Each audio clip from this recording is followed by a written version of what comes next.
menghidupi dengan apa yang dicari ridho Allah. Jadi ngalah berkahnya lewat situ. Karena tidak mungkin ya. Jadi gini loh, gambaran kamu itu menggambari rahmatnya Allah, keberkahan Allah, kebagusan Allah, bukan berarti Allah itu turun ke bumi mewujudkan diri, bukan gitu ya. Tapi lewat ya makhluk-makhluk lain yang istilahnya itu secara tindakan orang-orang yang beriman gitu. Ngerti maksudnya ya? Contoh gini. Kamu sampai sekarang ini bisa lahir, maksudnya sampai dewasa seperti ini sama siapa? Kan gitu ya. Oh, ada yang mendidik, ada yang ngasih kamu uang, ngasih kamu kenyamanan. Siapa? Orang tua. Ya, itu orang tua juga bentuk rahmat yang dititipkan oleh Allah untuk kita.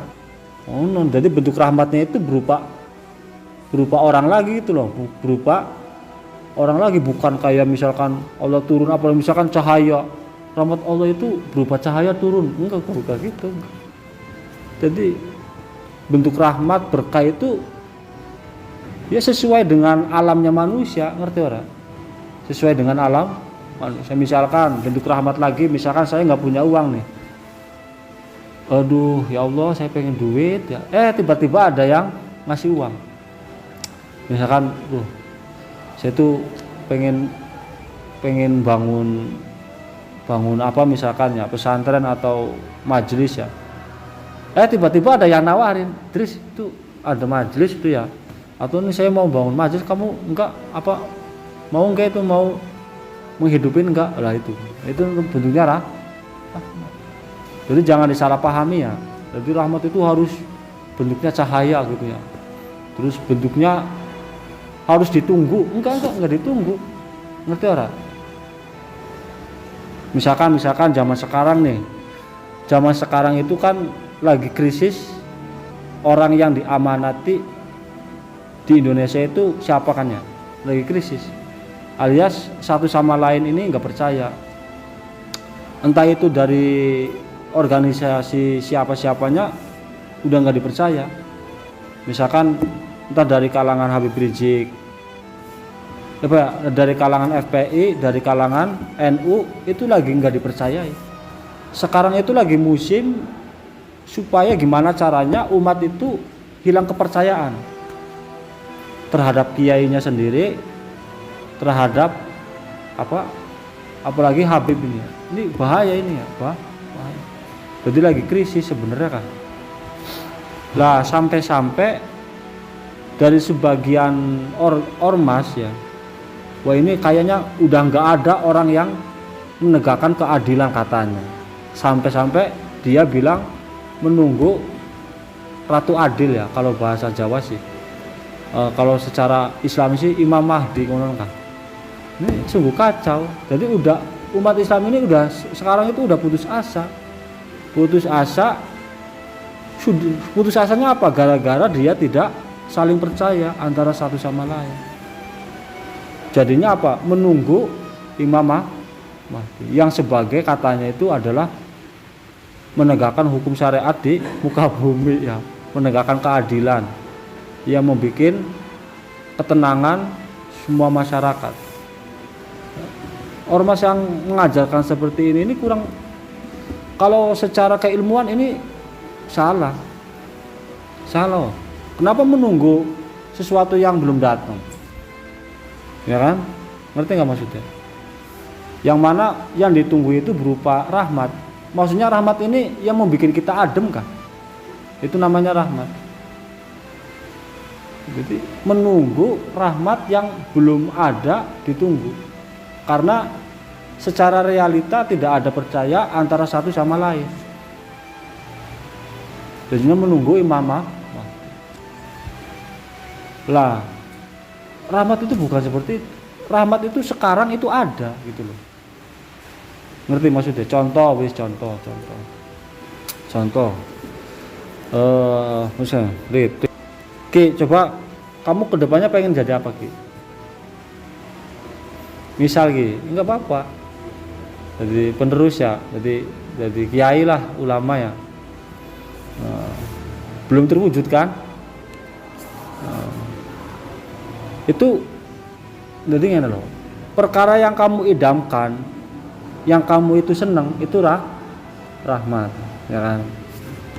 Tapi belum wujud, ngerti nggak? Bukan berarti kamu menunggu sesuatu yang belum wujud itu dengan melamun, tapi dengan cara apa? Mensyukuri tiap jejak-jejak langkah kamu menuju ke situ, ngerti nggak? Alias mempercayai kamu sendiri, mempercayai lingkungan kamu sendiri, baru akan tergapai, ngerti nggak maksudnya? Oh non, jadi langkah-langkah jangan kufur nikmat lah intinya, ngerti orang? Aja kufur nikmat jangan.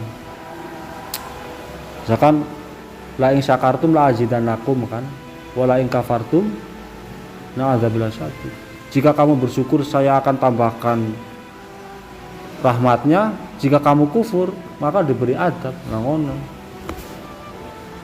Jadi pada salah kaprah kadang membahas penghormatan kayak apa, keberkahan kayak apa, rahmat kayak apa, kebaikan kayak apa, krisis. Jadi ya nggak apa-apa sih, nggak apa-apa. Makanya ngaji ya, bener udah ngaji terus kan.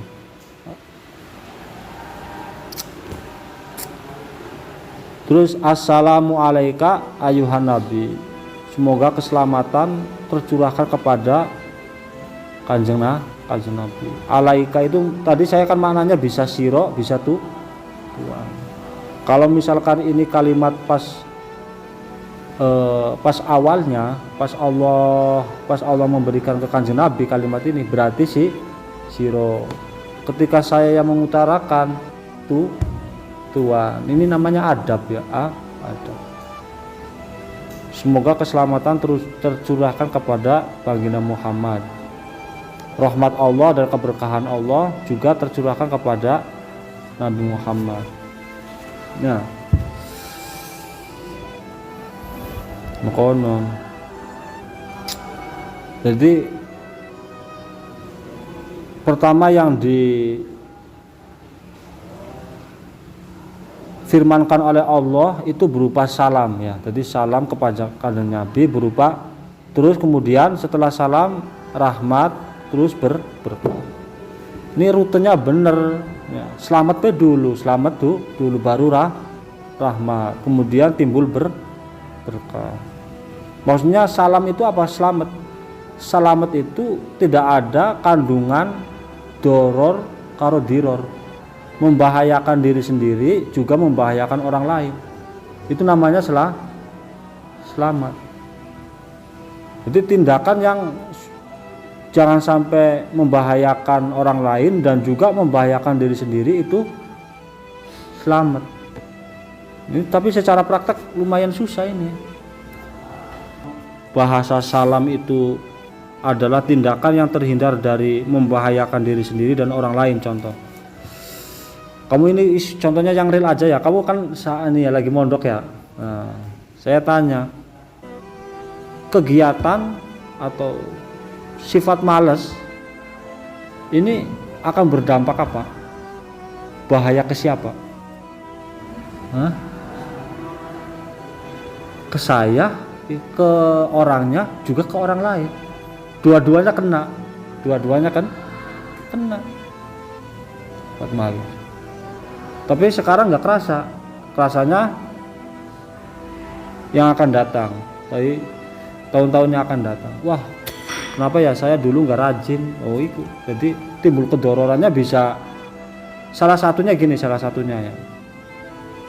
Misalkan kamu berhubung sudah dicap santri, kamu pulang, kamu di pondoknya setengah-setengah, maksudnya setengah-setengah ya rajin enggak, ya badung sekalian enggak, ada setengah-setengah. Jadi ilmunya setengah-setengah. Kamu pulang ke rumah, anggapan masyarakat kamu itu santri yang mumpuni ilmu ya. Terus kamu ditanya hukum, misalkan siapa ya, Jaki, Ustadz Jaki istilah ya. Jadi saya itu punya masalah Ustaz Zaki, masalah sholat ini gimana ya, sholat supaya apa ya, misal ya sholat duhur itu berapa rakaat ya Ustaz ya, misalnya berhubung Zakinya setengah-setengah ya, pas belajar di pondok ada 10 rakaat Bu. Oh 10 rakaat ya, berarti 10 rakaat ya Ustaz ya. Iya, kalau asar sih asar 7 bukan ya, asar tuh wah jadi anggapan berarti lah. Terus berhubung yang namanya Ustadz ya Kiai, itu apa ya sekali dikatakan itu dipraktek. Nah apa yang terjadi salah. Kenapa dijawabnya seperti itu? Karena kalau nggak dijawab malu sih kan. Jadi wah masa saya santri digelar Ustadz nggak jawab, kan mau konon tadi nih. Wah jawab aja lah meskipun sah. Ya kan tadi nih doror. Jadi bahasa assalamualaikum ayuhan nabi itu maksudnya maksudnya keselamatan itu adalah sebuah kegiatan atau tindakan yang terlepas dari, kalau bahasa di hadisnya sih la doror wala diror ya. Jadi tidak membahayakan diri sendiri dan juga orang lain. Tapi prakteknya susah ini, prakteknya. Contoh. Kamu mulai dari awal masuk Asobaria ya di pondok aktif kegiatan, udah berapa bulan sampai sekarang? 5 bulan. Umumnya orang belajar itu selalu istilahnya dipenuhi dengan kegiatan-kegiatan ya kan. Ada ngaji, ada ngapalin nadom, ada jamaah, ada ya baca Al-Qur'an. Secara umumnya orang itu kan kegiatan-kegiatan yang kalau terus menerus tanpa berhenti ngalami bosan. Ngerti bosan? Bosan kamu dipaksa terus, doror apa tidak? Dorornya ke siapa? Diri sendiri. Nah, ini kalau kamu jangan ya, intinya sih maklumi. Jadi kegiatan kamu sekarang itu saya maklumi, guys. Enaknya kamu aja, asal jangan bener-bener ngelanggar peraturan pondok yang fatal. Nggak apa-apa itu masalah. Nah, saya maklumi karena lambat laun kalau kamu yang memaksa terus ya akan membahayakan diri sendiri, dan itu pun bukan salam lagi. Prakteknya ngono nggak. Jadi intisari dari bacaan at-tahiyat itu sangat mendalam sekali sebenarnya. Di assalamu semoga keselamatan ya, itu alias tindakan perbuatan yang terhindar dari membahayakan diri sendiri dan orang lain, semoga tercurahkan kepada Kanjeng Nabi Muhammad. Setelah orang ketika kau seperti itu akan membawa rahmat, orangnya yang kriterianya itu tidak membuat bahaya ke diri sendiri dan orang lain itu akan membawa rahmat. Jadi jiwanya tenang ya. Terus juga lingkungannya juga ada dia itu terasa nyaman, terus orangnya selalu membawa berkah. Ada aja ketika kamu sama orang tersebut yang tindakannya sudah salam ya, itu ada aja berkahnya ya. Orangnya siapa aja yang memenuhi kriteria assalam ini, siapa aja mesti membawa keberkahan. Misalkan ya kamu lagi nggak punya uang atau kamu lagi gelisah, deketin orang yang sudah salam ini, tentrem hatinya kan, pikirannya tentrem, terus hatinya tentrem. Coba kamu cari orang-orang yang seperti itu, coba yang benar-benar salam kan, ada enggak? Karena orang ketika belum salam, yang ada itu akan memberi efek negatif secara energinya, wah ini pikirannya kurang bener ini orang, misalkan Itu bahkan bisa membaca pikiran hati. Orang-orang yang seperti itu tuh bisa. Karena orang ketika sudah salam menebak orang lain itu bisa menjawab, wah ini belum salam, ini masih membahayakan ke orang lain. Wah, tapi kelihatannya damai ini orang, nggak membahayakan orang lain, tapi dia membahayakan diri sendiri. Bisa membaca kan? Tapi nyari orang-orang yang sudah salam itu susah. 1001 lah bisa dibilang. Ya kalau Kanjeng Nabi wajar, Kanjeng Nabi benar-benar salam sempurna ya. Ya makanya kan digelarnya insan kamil, manusia yang sempurna itu ya Kanjeng Nabi. Terus assalamu alaina wa ala ibadillahi sholihin. Setelah Allah mendoakan ke Kanjeng Nabi keselamatan, terus kerahmatan dan keberkahan, kemudian semoga kita juga mendapat salam keselamatan tadi. Maksudnya dihindari dari perbuatan yang membahayakan orang lain dan juga diri sendiri, dan juga terhadap hamba-hamba yang soleh. Assalamu alaina wa ala ibadillahi sholihin. Nah, wa ala ibadillahi sholihin ini yang dimaksud ibadillahi sholihin, hamba-hamba soleh itu ya, yang selain Kanjeng Nabi ya. Jadi yang selain gelarnya Rasul dan Nabi itu orang-orang yang sudah meninggal dunia, sudah wafat. Sudah wafat. Saya ulangi lagi ya. Di hamba-hamba soleh selain itu Rasul dan Nabi ya, itu ketika sudah meninggal dunia. Ngerti nggak maksudnya? Maksudnya gini, maksudnya jangan kamu menganggap misalkan ya, menganggap sosok A misalnya, ini sosok A ini rajin gitu tiap hari gitu ya kan, ibadah, sholatnya, ngajinya apa, itu belum tentu sampai akhir hayatnya itu sholat. Ngerti nggak maksudnya? Terus kamu ngelihat lagi misalkan ada si B ini tingkah lakunya nggak benar, misalkan pemabuk misalkan, suka bergadang misalkan. Terus pokoknya perbuatan maksiat itu selalu dijajali kan, dicicipi. Bukan berarti itu nggak soleh. Orang nggak tahu itu ketika pas akhir hayatnya itu bagaimana. Nah maka istilahnya cap orang itu dikatakan soleh itu ketika sudah meninggal, alias meninggalnya itu membawa dua kalimat syahadat dan juga memberi rahmat. Ya, misalkan belum tentu loh kesolehan yang ada di sini terus saya yang lebih soleh, enggak.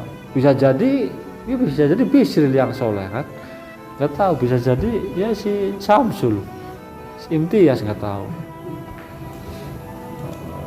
Jadi semuanya masih misteri ya. Jadi untuk gelar orang-orang soleh itu masih misteri. Ada tolak ukurnya enggak? Kira-kira ada tolak ukurnya enggak? Tolak ukurnya ya salam tadi. Nanti ada runtutannya gitu loh ya. Wis. Kemudian setelah adanya doa dari Allah kepada Kanjeng Nabi, kemudian kepada kita juga orang-orang soleh membaca syahadat. Kembali dari adanya semua itu, adanya keselamatan, rahmat, keberkahan, kuncinya itu di dua kalimat syahadat ini. Kuncinya ada di dua kalimat syahadat ini. Maksudnya gimana? Diapali? Bukan, direnungi, dihayati dua kalimat syahadat ini. Terus rukun yang terakhir ya, ini rukun yang terakhir. Rukun yang ke-15 itu adalah membaca sholat atau sholawat, maksudnya sholawatnya. Wa aqaluha Allahumma sholli ala Muhammad.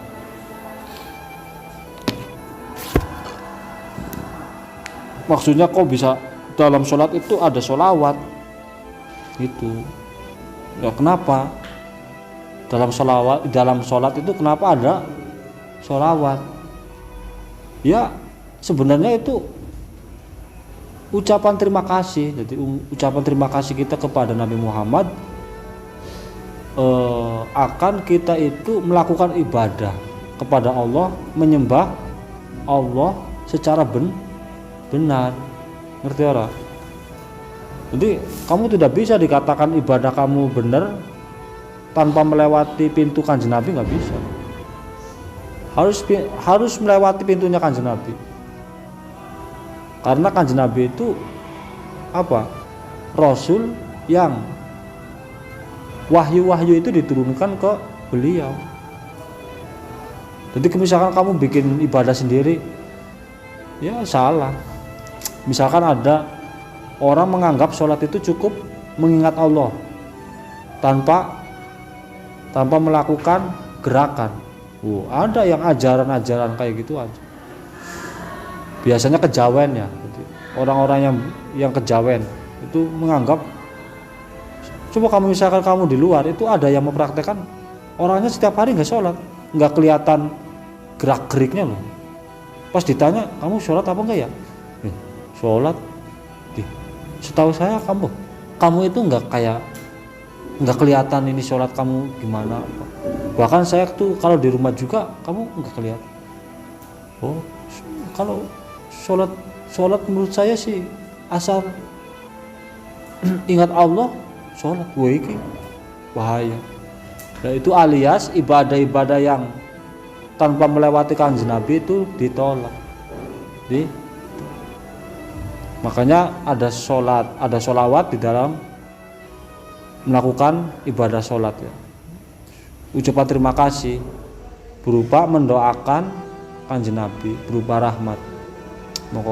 Terus yang ke-16 salam. Salam ya. Sedikitnya salam itu assalamualaikum. Terus yang ke-17 tertib. Harus urut-urut, harus beruntun. Kalau sengaja meninggalkan tertib, kayak misalkan ketika dia berdiri langsung ke sujud sebelum ruku langsung sujud. Kalau kau sengaja, sholatnya batal. Ketika kau lupa, maka diulangi ya. Kalau misalkan dianya itu lupanya sampai rakaat yang kedua alias melakukan rukun yang ia tinggal. Misalkan gini, dalam rakaat pertama kamu meninggalkan rukun ya, meninggalkan rukun. Kamu ingat di rakaat yang kedua ada rukun pula, pula. Saya pas rakaat pertama tidak melakukan ruku. Jadi ruku yang pertamanya itu ditinggal. Pas ke rakaat yang kedua dia baru ingat dia meninggalkan ruku di rakaat pertama. Ya. Atau setelah melakukan sampai terakhir sholat, misalkan rakaat terakhir kamu ingat saya kok dalam rakaat pertama belum ruku ya, maka ditambahi satu rakaat lagi. Nggak usah menyusul ketika sudah sampai ke rakaat yang ditinggal. Ngerti nggak maksudnya? Jangan diulangi lagi, jangan.